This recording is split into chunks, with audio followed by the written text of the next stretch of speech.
नमस्कार साथियों, the exam hub पर मैं वैभव प्रकाश आपका हार्दिक स्वागत एवं अभिनंदन करता हूं। मुझे आपको यह सूचित करते हुए काफ़ी खुशी हो रही है कि हम लोग आज से यानी कि 4 जुलाई 2026 से करंट अफेयर और स्टैटिक जीके की एक सीरीज शुरू करने जा रहे हैं। मतलब इस सीरीज में प्रतिदिन आपको करंट अफेयर्स, प्रतिदिन डेली करंट अफेयर्स और उसके साथ साथ में स्टैटिक जीके के कुछ पॉइंट्स प्रोवाइड कराए जाएंगे। और यह प्रक्रिया अब आज से यानी कि 4 जुलाई 2026 से निरंतर चलती रहेगी। बातें क्लियर हैं? और मैं यह भी आपको भरोसा दिलाता हूं कि इस सीरीज में जितने भी करंट अफेयर्स, जितने भी वीडियो आएंगे, उनमें जो करंट अफेयर्स सम्मिलित किए जाएंगे वो आपकी परीक्षा की दृष्टि से अत्यंत महत्वपूर्ण होंगे। अब जैसा कि आपको बताया है कि सीरीज को आज से स्टार्ट कर रहे हैं, इसलिए आज क्या है कि आज जो आपके पास ये वीडियो पहुंच रहा है वो समय से थोड़ा देर पहुंच रहा है, निर्धारित समय से थोड़ा देर पहुंच रहा है। अगले अगले दिन से आपको यह वीडियो 7 से 8 बजे के बीच में प्रतिदिन देखने को मिलेगी। तो चलिए हम लोग शुरू करते हैं बिना कोई देरी किए अपनी सीरीज की फर्स्ट क्लास।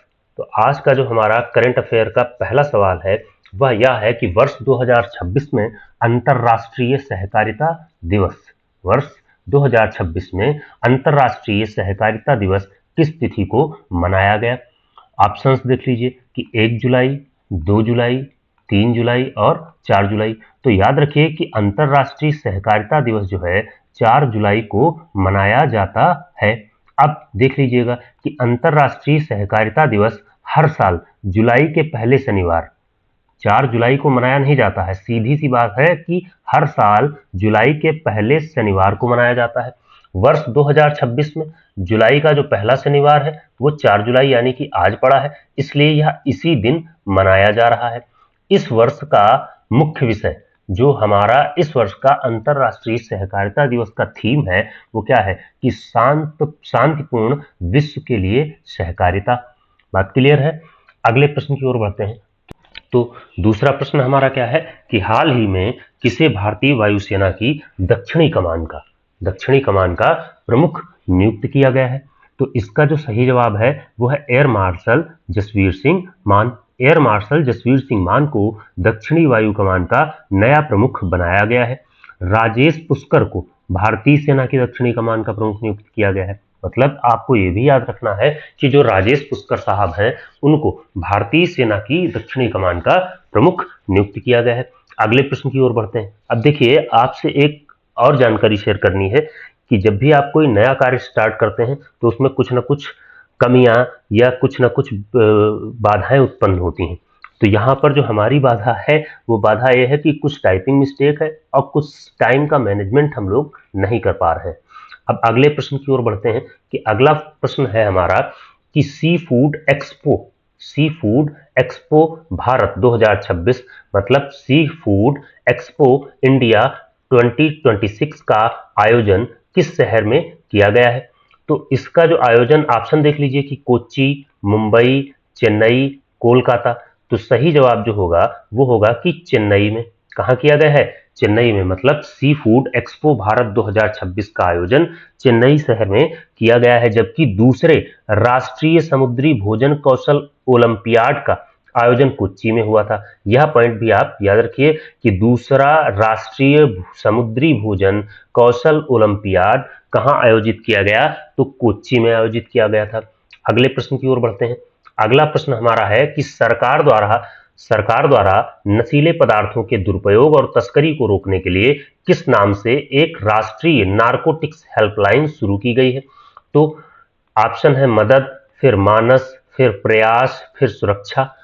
तो सरकार द्वारा जो नशीले पदार्थ हैं उनके दुरुपयोग और तस्करी को रोकने के लिए एक हेल्पलाइन स्टार्ट की गई है, जिस हेल्पलाइन का नाम क्या है? मानस। क्या नाम है?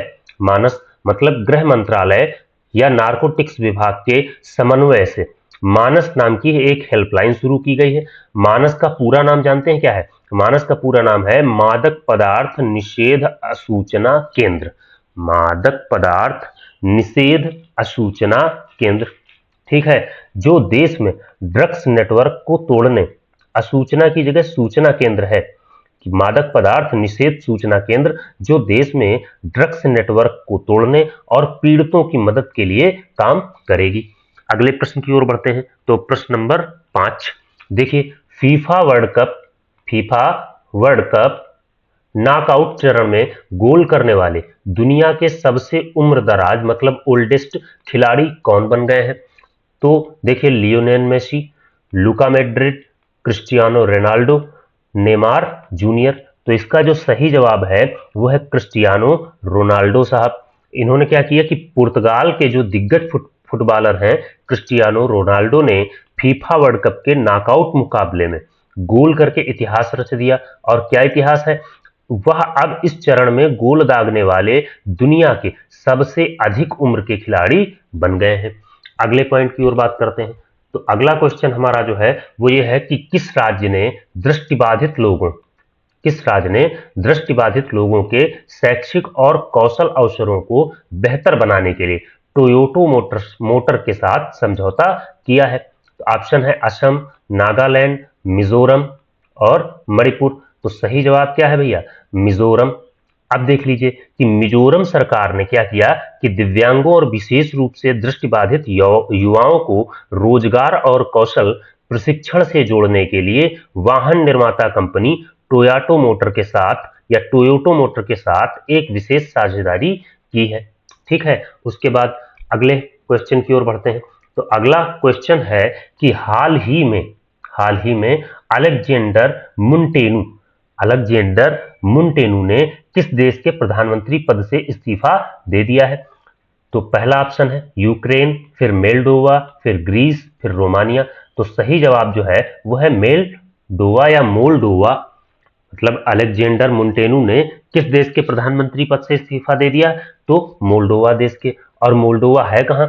तो देख लीजिए, पूर्व यूरोपीय देश मोल्डोवा के प्रधानमंत्री अलेक्जेंडर मुंटेनू ने अपने पद से इस्तीफा दे दिया है। मोल्डोवा की राजधानी चिस्नेऊ है और यहां की वर्तमान राष्ट्रपति मैया संधू है। कौन है? माया संधू या मैया संधू है। उसके बाद अगले प्रश्न की बात करें तो इंटेलिजेंस ब्यूरो यानी कि आईबी के नए निदेशक के रूप में किसे नियुक्त किया गया है? जिसमें ऑप्शन देख लीजिए, तुषार मेहता, प्रशांत सीताराम, कुणाल शाह, महेश दीक्षित। तो जो आईबी के नए निदेशक नियुक्त किए गए हैं वो है महेश दीक्षित साहब। कि वरिष्ठ अधिकारी महेश दीक्षित को भारत की आंतरिक खुफिया एजेंसी जिसे इंटेलिजेंस ब्यूरो कहते हैं का नया महानिदेशक या निदेशक नियुक्त किया गया है। अगले प्रश्न की ओर बढ़ते हैं। अगला प्रश्न है कि हिंदुस्तान कापर लिमिटेड मतलब HCL के नए अध्यक्ष और प्रबंध निदेशक यानी कि CMD कौन बने हैं? ऑप्शन है अनुपम मिश्रा, विवेक अग्रवाल, राहुल बक्स, अशोक डेंटा। तो इसका जो सही जवाब है वो है अनुपम मिश्रा साहब।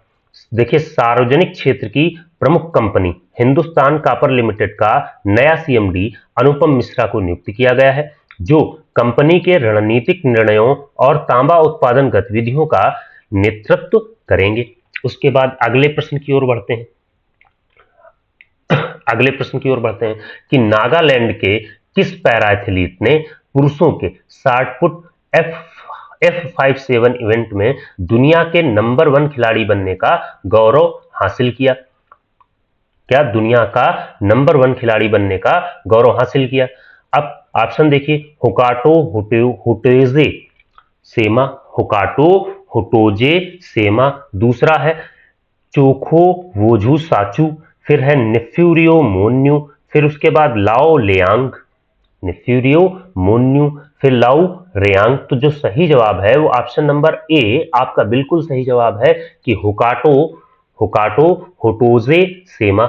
मतलब नागालैंड के प्रसिद्ध पैरा शॉटकट खिलाड़ी हुकाटो होटोजे सेमा ने F57 श्रेणी की विश्व रैंकिंग में पहला स्थान हासिल कर देश का नाम रोशन किया है। इसके अलावा नागालैंड ने हाल ही में तंबाकू उत्पादों पर 1 साल का बैन लगा दिया है। यह भी पॉइंट आपके लिए याद करने योग्य है कि किस राज्य ने हाल ही में तंबाकू उत्पादों पर 1 साल के लिए बैन लगाया, तो वह है नागालैंड।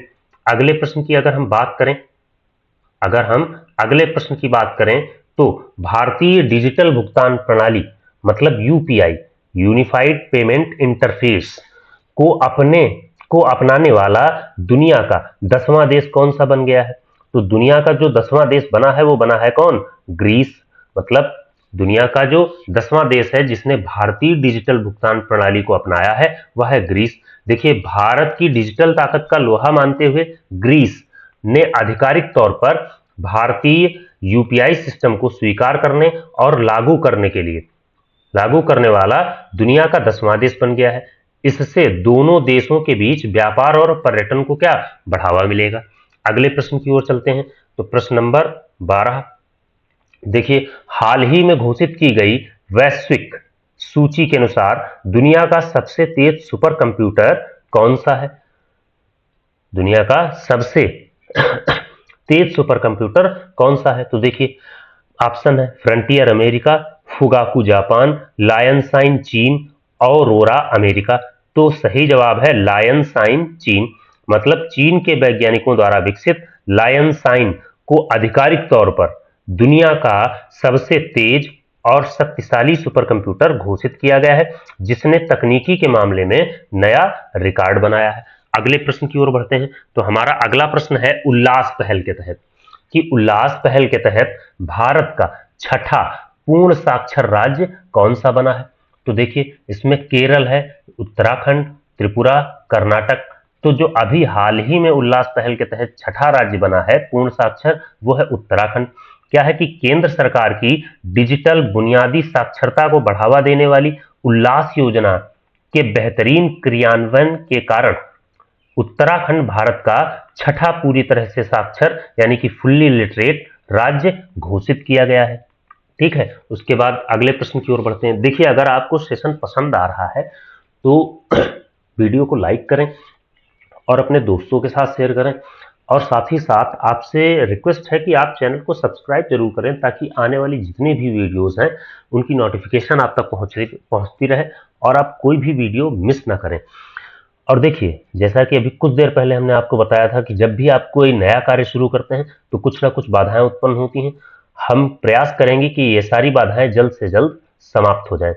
अगले प्रश्न की ओर देखिए कि अगला प्रश्न है कि हाल ही में भारत का सबसे ऊंचा पवन टरबाइन किस राज्य में स्थापित किया गया? ऑप्शन आपको दिए जाएंगे गुजरात, तमिलनाडु, राजस्थान, कर्नाटक।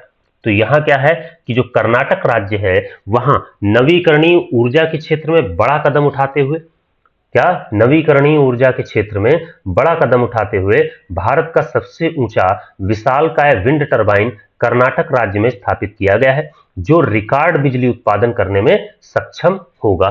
ठीक, और अगले प्रश्न की ओर बढ़ते हैं। अगला और आज की करंट अफेयर्स की क्लास का ये लास्ट प्रश्न होगा कि अंतरराष्ट्रीय क्रिकेट मतलब इंटरनेशनल क्रिकेट के इतिहास में सबसे ज्यादा विकेट लेने वाली महिला गेंदबाज कौन बनी? ये पॉइंट आपके लिए बहुत इंपॉर्टेंट है क्योंकि ये एक भारतीय महिला है। देखिए, Jhulan Goswami, Deepti Sharma, Ellyse Perry, Sophie Ecclestone. तो इसमें जो सही जवाब है वो है दीप्ति शर्मा। मतलब भारतीय महिला क्रिकेट की टीम की स्टार ऑलराउंडर दीप्ति शर्मा ने शानदार खेल दिखाते हुए अंतरराष्ट्रीय क्रिकेट के सभी प्रारूपों को मिलाकर सबसे अधिक विकेट चटकाने वाली दुनिया की नंबर 1 महिला गेंदबाज बनने का विश्व रिकॉर्ड अपने नाम किया है। तो यहां तक थे हमारे आज के प्रमुख करंट अफेयर्स। अब हमने आपसे कहा था कि हम स्टैटिक जीके पर भी चर्चा करेंगे, तो आज से हम एक इसी सीरीज के साथ एक और सीरीज है जो है राज्य दर्शन, और उस राज्य दर्शन की स्टार्टिंग आज से ही करते हैं। और राज्य दर्शन में आज सबसे पहले हम आपको उत्तर प्रदेश राज्य का दर्शन कराएंगे। अब देखिए, अगर हम उत्तर प्रदेश राज्य के सामान्य परिचय एवं भूगोल की बात करें तो स्थापना दिवस कब है? 24 जनवरी 1950। इसी 24 जनवरी को उत्तर प्रदेश दिवस मनाया जाता है। अब उत्तर प्रदेश की राजधानी क्या है? तो लखनऊ। क्षेत्रफल अगर देखें उत्तर प्रदेश का तो 2,40,928 वर्ग किलोमीटर। भारत में क्षेत्रफल की दृष्टि से उत्तर प्रदेश का स्थान चौथा, ये याद रखिएगा। उसके बाद जनसंख्या की अगर बात करें तो भारत में प्रथम स्थान, मतलब देश में जितनी भी जनसंख्या है उसमें सबसे अधिक जनसंख्या कहां? हमारे उत्तर प्रदेश मतलब उत्तर प्रदेश में पाई जाती है। अब देखिए, देश की कुल आबादी का कितने प्रतिशत, लगभग 16.5% जनसंख्या कहाँ रहती है, उत्तर प्रदेश में। अब भौगोलिक विभाजन की अगर बात करें तो उत्तर प्रदेश को 3 भागों में बांटा जा सकता है। एक तो भाबर तराई क्षेत्र, एक गंगा यमुना का मैदान, और दूसरा अगला है दक्षिण का पठार। अब देखिए, सीमाओं की बात अगर हम करें तो 8 राज्य प्लस एक केंद्र शासित प्रदेश मतलब दिल्ली और एक अंतर्राष्ट्रीय सीमा हमारा उत्तर प्रदेश साझा करता है। मतलब हमारा उत्तर प्रदेश अपनी जो राज्य की सीमा है वो 8 राज्यों से, एक केंद्र शासित प्रदेश जिसका नाम है दिल्ली, और एक अंतर्राष्ट्रीय सीमा यानी कि नेपाल देश से अपनी अंतर्राष्ट्रीय सीमा भी हम साझा करते हैं। अगला, प्रमुख नदियों की अगर बात करें तो उत्तर प्रदेश की जो सबसे प्रमुख नदी है वो है गंगा, फिर उसके बाद यमुना, फिर सरयू मतलब घाघरा, फिर गोमती, चंबल, सोन। ठीक, बातें क्लियर है। अब हम अगर उत्तर प्रदेश के राजकीय प्रतीकों की बात करें, राजकीय प्रतीक, तो उत्तर प्रदेश का जो राजकीय पशु है वो है बारहसिंगा, राजकीय पक्षी जिसको सारस या क्रेन कहते हैं, राजकीय वृक्ष अशोक का है, राजकीय पुष्प पलाश या टेसु कहलाता है, राजकीय जलीय जीव जो है वो है गंगा डॉल्फिन। उसके बाद राजकीय चिन्ह जो है वो हमारा है कि एक वृत्त में 2 मछली, एक तीर धनुष, एक तीर धनुष और एक वृत्त में 2 मछली, ये हमारा राजकीय चिन्ह है। अब देखिए, मेरे ख्याल से मैं ये जो मैटर लेकर के आया हूं इससे अधिक आपकी परीक्षा में पूछा जाने वाला नहीं है। जितने भी वनडे एग्जाम है उनमें चाहे स्टैटिक जीके हो या करंट अफेयर्स का तो मान लीजिए अपार भंडार है, कहीं से भी पूछा जा सकता है। लेकिन जो प्रमुख करंट अफेयर्स थे वो मैं लेकर के आया था। और जो ये राज्य दर्शन आपको करवा रहा हूं, राज्य दर्शन से मैं आपसे दावा करता हूं कि जितने भी राज्यों का दर्शन मैं आपको कराऊंगा उसमें जो भी मैटर आपको उपलब्ध कराया जाएगा उस मैटर के अतिरिक्त किसी भी वनडे एग्जाम में कोई क्वेश्चन पूछा नहीं जा सकता। अब आगे हम देखते हैं कि उत्तर प्रदेश की सांस्कृतिक एवं धार्मिक स्थलों के बारे में चर्चा कर ले। तो अगर हम उत्तर प्रदेश के सांस्कृतिक एवं धार्मिक स्थलों की चर्चा करें तो सबसे पहले वाराणसी यानी कि काशी, तो यहाँ विश्वनाथ मंदिर और विभिन्न घाट हैं और प्राचीनतम जीवंत शहर है, या क्या है, प्राचीनतम जीवंत शहर है। फिर दूसरा जो सांस्कृतिक या धार्मिक स्थल है वो है अयोध्या, यानी कि भगवान श्री राम की जन्मस्थली सरयू तट पर। उसके बाद मथुरा और वृंदावन की बात करें तो भगवान श्री कृष्ण की लीला, भगवान श्री कृष्ण की लीला भूमि। उसके बाद अगला जो धार्मिक स्थल है वो है प्रयागराज, और क्यों है, क्योंकि यहाँ पर त्रिवेणी संगम यानी कि गंगा यमुना और सरस्वती का संगम होता है और यहीं पर कुंभ तथा महाकुंभ का आयोजन किया जाता है। उसके बाद बौद्ध केंद्र की अगर बात करें तो सारनाथ है, प्रथम उपदेश महात्मा बुद्ध का, और उसके बाद कुशीनगर जहां महात्मा बुद्ध का महापरिनिर्वाण भी हुआ था। ठीक, उसके बाद अब हम उत्तर प्रदेश की अर्थव्यवस्था, कृषि एवं उद्योगों की बात करते हैं। तो कृषि में प्रथम, अगर हम उत्तर प्रदेश की बात करें तो कृषि में प्रथम यानी कि गन्ना, गेहूं, आलू और दुग्ध उत्पादन में देश में हमारे प्रदेश यानी कि उत्तर प्रदेश का शीर्ष राज्य है। अब प्रमुख औद्योगिक केंद्रों की अगर बात करें तो कन्नौज जिले में इत्र का निर्माण किया जाता है, अलीगढ़ ताले के लिए प्रसिद्ध है। ये ओडीओपी यानी कि वन डिस्ट्रिक्ट वन प्रोडक्ट, एक जिला एक उत्पाद के तहत भी ये क्वेश्चन कई बार पूछे गए हैं। जैसे अलीगढ़ ताले के लिए मशहूर है, कन्नौज इत्र के लिए। फिरोजाबाद की बात करें तो कांच की चूड़ियां हो गई, मुरादाबाद पीतल के बर्तन के लिए मशहूर है, भदोही कालीन के लिए। जैसे लखनऊ की बात करें तो चिकन और जरी जरदोजी के लिए प्रसिद्ध है। बातें क्लियर है ना। इस पे आपको एक अलग से वीडियो में प्रोवाइड करा दूंगा, यही कोई 5 से 10 मिनट की, जिसमें आपको उत्तर प्रदेश के सभी ओडीओपी के तहत जितने भी प्रश्न पूछे जा सकते हैं वो सब आपको प्रोवाइड करा दिए जाएंगे। अब हम राज्य व्यवस्था की बात करें, अगर हम उत्तर प्रदेश की राज्य व्यवस्था की बात करें तो उत्तर प्रदेश की जो विधायिका है वो द्विसदनात्मक, कितनी है, द्विसदनात्मक, मतलब यहाँ विधानसभा और विधान परिषद दोनों एक साथ काम करते हैं। अब लोकसभा की सीटें कितनी हैं तो 80, और देश में सबसे अधिक अगर किसी राज्य में लोकसभा की सीटें हैं तो वो हमारे उत्तर प्रदेश में है। टोटल कितनी है, 80 सीटें। उसके बाद राज्यसभा की सीटों की अगर बात करें तो ये भी देश में सर्वाधिक है यानी कि 31। विधानसभा सीटों की अगर हम बात करें तो उत्तर प्रदेश में टोटल विधानसभा सीटें जो हैं वो है 403। फिर उसके बाद विधान परिषद की सीटों की अगर बात करें तो उत्तर प्रदेश में विधान परिषद की जो सीटें हैं वो टोटल कितनी है, 100। बातें क्लियर हो गई ना। टोटल कितनी सीटें हैं उत्तर प्रदेश में विधान परिषद की, 100। तो ये था हमारा उत्तर प्रदेश का राज्य दर्शन। अब आप सब कमेंट करके बताइए कि आपको यह क्लास कैसी लगी। अगर आपको क्लास पसंद आई है तो क्लास को लाइक करें, अपने दोस्तों के साथ शेयर करें, साथ ही साथ चैनल को सब्सक्राइब करें ताकि ताकि आने वाली कोई भी वीडियो आपसे मिस ना हो और आपकी तैयारी ऐसे ही रेगुलर चलती रहे। मैं आशा करता हूं कि आज की क्लास में जितना भी आपको बता दिया गया है वो सब आप कल, जब तक हम अगली क्लास आप तक पहुंचाएंगे उसके पहले आप ये सब एकदम फिनिश कर देंगे, इसका पोस्टमार्टम कर देंगे। तब तक के लिए धन्यवाद। फिर मिलते हैं अगली क्लास में।